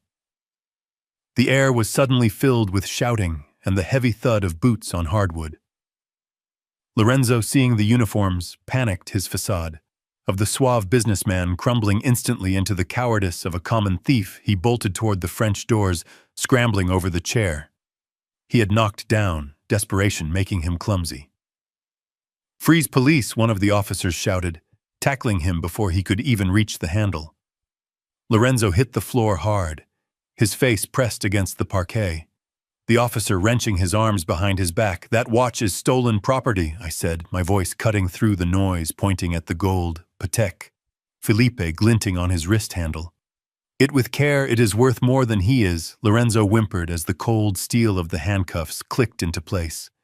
He tried to stammer something about it being a gift, but nobody was listening. Catherine was putting up a fight of a different kind. She wasn't running, she was screaming, a high, shrill sound of pure denial as a female officer spun her around. She thrashed, trying to pull away, her face twisted into a mask of ugly fury that destroyed whatever beauty she had left. "Get your hands off me!" she shrieked, spitting the words at the officer. "I am the victim here. My husband is incompetent. He is dangerous. You are making a mistake. You are under arrest, Mrs. Bennett, for fraud, forgery of medical documents, and elder abuse." The officer recited the Miranda rights with a calm, detached efficiency that only seemed to enrage Catherine more.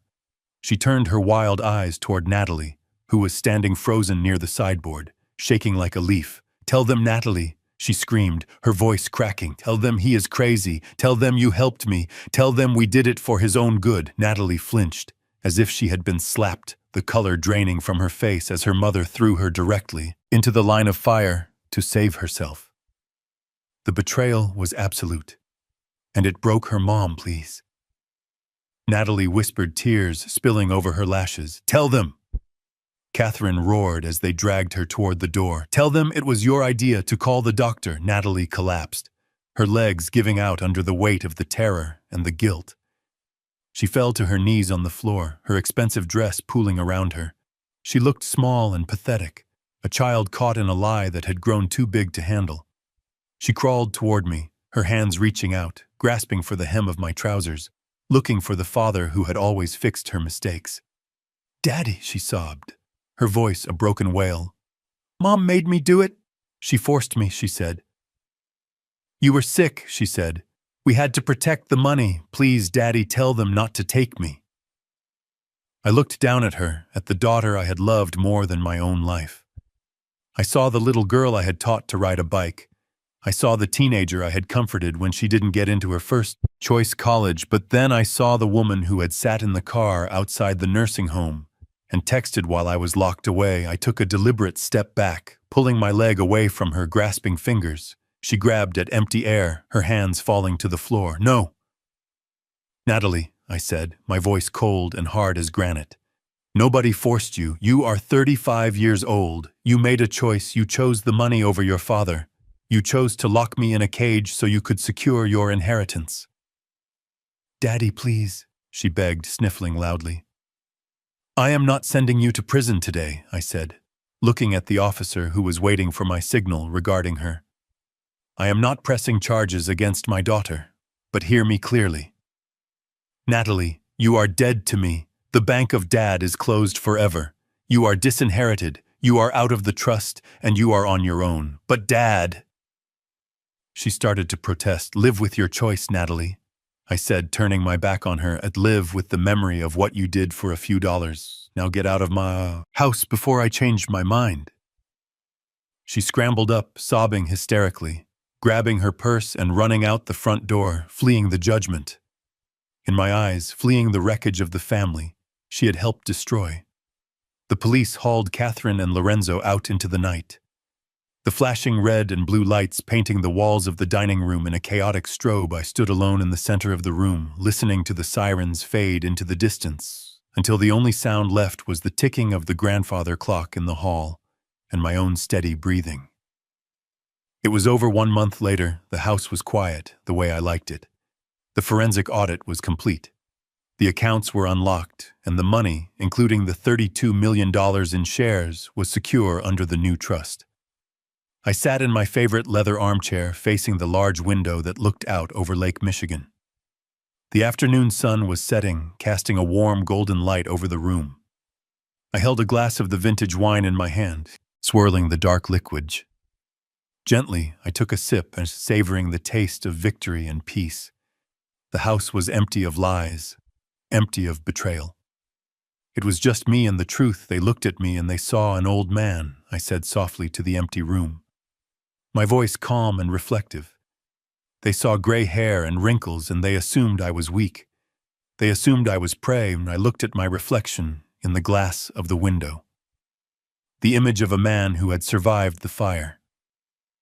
They forgot that the old have something that youth never has, I continued. They forgot about experience. They forgot that you do not get to be 70 years old in this world without learning how to hunt.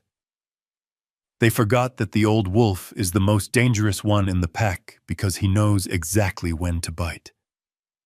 I leaned back, closing my eyes, feeling the profound relief of absolute freedom.